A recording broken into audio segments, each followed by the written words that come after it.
president said, and there in May, we saw first time how 48 degrees Celsius will be there, and outside temperature. And then midday we conducted a test, and that made India a nuclear weapon state. And that also gave me another type of happiness. Then I said, okay, these are all some different, some space. I said, we prepare for the nation. I prepared for the nation, India 2020 vision. How by the year 2020, India can be an economically developed nation. We give a blueprint, a roadmap in 1998 with a complete areas specified and what should be done. And this book, finally a book also come, India 2020 is famous book, and all these six, another work, and including parliament discussed, and politically they accepted in those days. So all this happened. But she was nothing impressed, my student. You know, student, when you are taking class, you will know. She said, I didn't ask all these things, but you give me one thing which gave you bliss, anand. You know, bliss means anand, equivalent is anand. Now, finally, I told her, see, when I was in DRDL Hyderabad, I was working as a director of the establishment, and also my specialization composite material, how to make a composite material. The Agni missile, the introduction I gave for Agni, carry what is called a heat shield, because when it re-enters with 15 times the sound speed, re-entry time, before 2000 kilometers goes, the temperature outside will be normally 4500 degree Kelvin. It will be burning, it's a flame. That means inside the nose cone, inside the heat shield, the material what you carry, it may be any important material, and that should be in temperature, the room temperature what you are having. This is the requirement. So we developed a material what is called carbon-carbon material. So you know carbon composite. This carbon-carbon material, we developed it, at the tip we have put this fellow, so that whenever temperature, very high temperature flame comes in, this will protect the inside, will be always 25, 28 degrees Celsius. So this very light material we used. So this is called heat shield for Agni. One day, a orthopedic friend, Professor B.N. Prasad, at that time he was in Nizam Institute of Medical Science. He is an orthopedic surgeon. One day, he was visiting me. Orthopedic surgeon was visiting my lab. I showed him the precious thing, the heat shield. He lifted, he found it's very light, very light, very light. He was always saying very light. And heavy. Strength also, you see, very high temperature, strength also very low. So strength will be kept always. So all this thing was highly impressed. He said, Kalam, I want to take you to my orthopedic ward in Nizam Institute of Medical Science. So he put me in his car, took me to the hospital, and took me to the orthopedic ward, where 30-40 people who are having knee surgery. And about 15 young boys and girls, they had the caliper fitted. You know, for a polio patient, they fit the caliper. That caliper, both caliper put together weighs 4 kilograms. He told me, see that as soon as we went, they were removed that caliper, they did not wear it. As soon as we saw the doctor, immediately started fitting it. So heavy, it's not so uncomfortable. He told me, you see the scene, and you have got a fantastic material. What the use of missile? Why not you use that material, missile material? Use it for this, my children. So we took it as a challenge. We took dimension. We take 22 molds we made in 2 weeks' time, 3 weeks' time. And then we got 15 calipers. Or we call it FRO, flow reaction orthosis, FRO. And I took it to the hospital with my team, composite team, and we fitted to each child.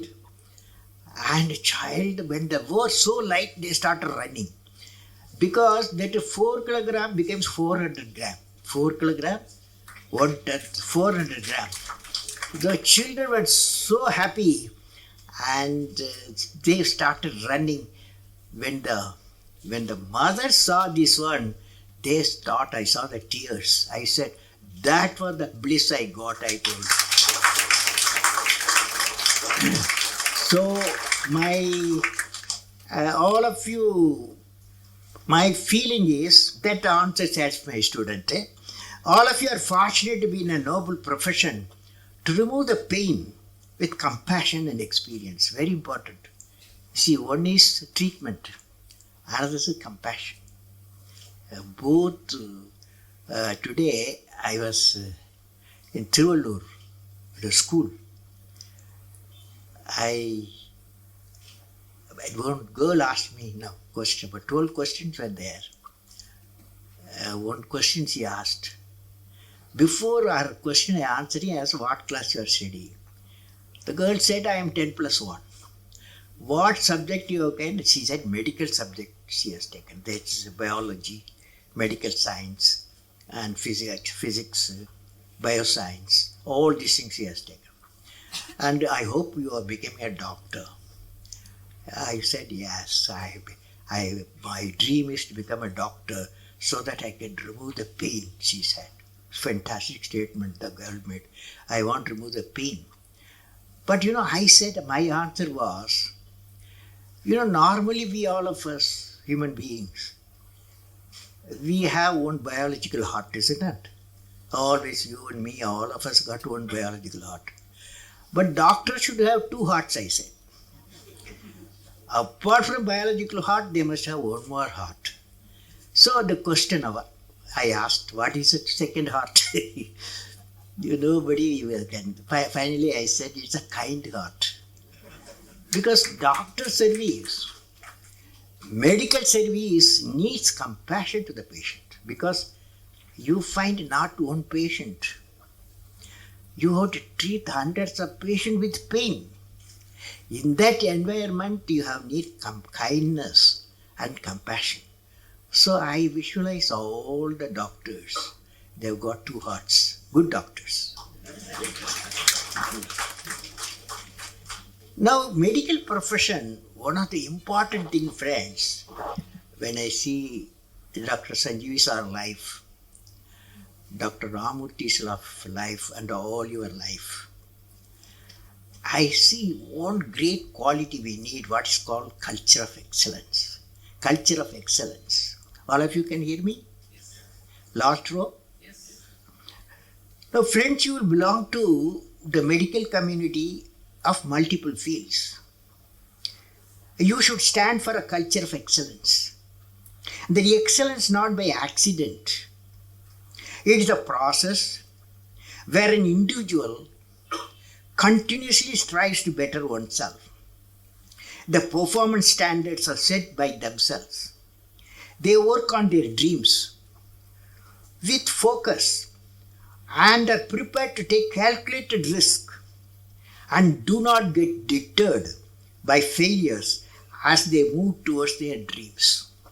Then they step up their dreams as they tend to reach the original targets. They strive to work to their potential. In the process, they increase their performance, thereby multiplying further their potential. This is an unending life cycle phenomena, culture of excellence. They are not in competition with anyone else but themselves. That is a culture of excellence. I am sure each one of you will aspire to become a unique with culture of excellence, because that is needed. When you see a patient and the diagnosis method is changed and the treatment methods are changed, and you are the one area you have to be completely updated continuously. That means your knowledge should continuously needs addition. Friends, medicine, when I'm seeing all of you, medicine is undergoing a paradigm shift. The understanding of genome, the dynamics of proteins, and the ability of technology to see various processes of the cells have zeroed on to inflammation. Inflammation as the root of all the diseases. You will agree. Now, with these discoveries also came a scientific advances in understanding the underlying mechanisms of disease, leading to innovative therapies that focus on addressing the cause of disease instead of just treating symptoms. It is essential our medical scientists and clinicians working in the field of healthcare and research have to revisit traditional pharmacological approaches to medicine and healthcare and develop scientific treatment protocols to use them for many acute and chronic disease and disorders. Now, when I am telling you in 2013, that is last year, cancer research found a sea change in research and development because I visited the Anderson laboratory in USA. According to the Science Journal, it's called the Advanced of Science, AAS, promising results emerged from the clinical trials of cancer immunotherapy, in which treatment target the body's immune system rather than tumors directly. Tumor follow, in cancer, you will treat something, it will come somewhere else. Okay, so the question is, the 2013 research says the immune system targets the body's immune system in which rather than the tumors directly. The treatment pushed T cells and other immune cells to combat cancer. So far, this process works only for certain cancer and a few patients. It is considered to be an important scientific breakthrough. Though the ultimate impact on the disease is not known, it was reported the results so far have been highlighting its success. It is possible immunotherapy in future may find solution for many other diseases. Only person I can ask Andama whether it's possible. Perhaps I was there a few weeks back at Edinburgh University. I saw something I thought sharing to the young doctors. Professor Chandran, in one of the laboratory, showed his work on deploying technologies typically used for eye care professionals and use it to detect neural disorders. Let me read it. Professor Chandran is from Edinburgh University, a laboratory I visited, cancer laboratory, showed his work on deploying technologies typically used by eye care professionals and use it to help detect neural disorders. Using optical scanner devices, his team is mapping the inside of the eye, particular retina. They are going further and targeting the optical nerve, a small opening into the retina which carries neurons and photoreceptors from the eye to the brain. Using the advanced technology, they are able to peep down the optical nerves in the specific region of the brain and make a longitudinal and cross-section image of it. He showed me a number of images. These images clearly show any odd neural pattern or any potentially at risk neural form. Thus, using this technology, Professor Chandran and his team is able to direct early disorders and administer preventive care in the typical area. Now, friends, I would like to say that 6 virtues of medical care, one we have to possess, whoever the medical care. Let me now share with you 6 virtues which a medical caregiver should possess. This I have read in a book titled Medicine and Compassion, authored by Rinpoche, monk, Buddhist monk, Rinpoche, co-authored by David Arshlim, MD. It's a nice book. Name of the book, Compassion and Medical Care. He's, according to the authors, first virtue is generosity. That is, the doctor should have a mind of generosity. Second virtue is pure ethics. Because just now I had a specialist in ethics area is here, ethics area. And that's I am very happy to know. May I know, sir, who is that, sir, who is special medical ethics? That Hegde. PM Hegde. Okay, so first virtue is generosity. The second virtue is pure ethics. Third is tolerance. Because you will be in the midst of pain. They are doctor or nurses. They are in the midst of pain. That's why tolerance. The fourth is perseverance. Doctor never gives up. Never gives up. He will always say, I can save this situation. Or say, prevent the disease or cure the disease. Fifth is cultivating pure concentration. When you see a patient, he should feel my doctor sees me. Sees me through. Not just keep a thermoscope and get away. And the way you treat the patient, he feels the cultivating the pure concentration of the patient. The last virtue is intelligent. That means no field in the country, in any part of the world, needs updating. Because medical field in equipment, in diagnosis, in treatment, continuously every day it's changing. Fortunately, internet is there. These virtues will empower the caregivers with a humane heart. I am sure the medical who are present here and elsewhere will have all these 6 virtues that will reinforce confidence of the citizen in the healthcare system. So finally, in conclusion, I would like to say what I will be remembered for. What I will be remembered for. Okay. First, friends, I want to leave you with a thought today. What is the one action which will make you great? Every one of you has a page in the history of the world. What is that page? How do you make that page which is going to be referred by the prosperity? There is a need to give a vision to your ambition. What I will be remembered for? What I will be, each one of us has to ask the question, what I will be remembered for? And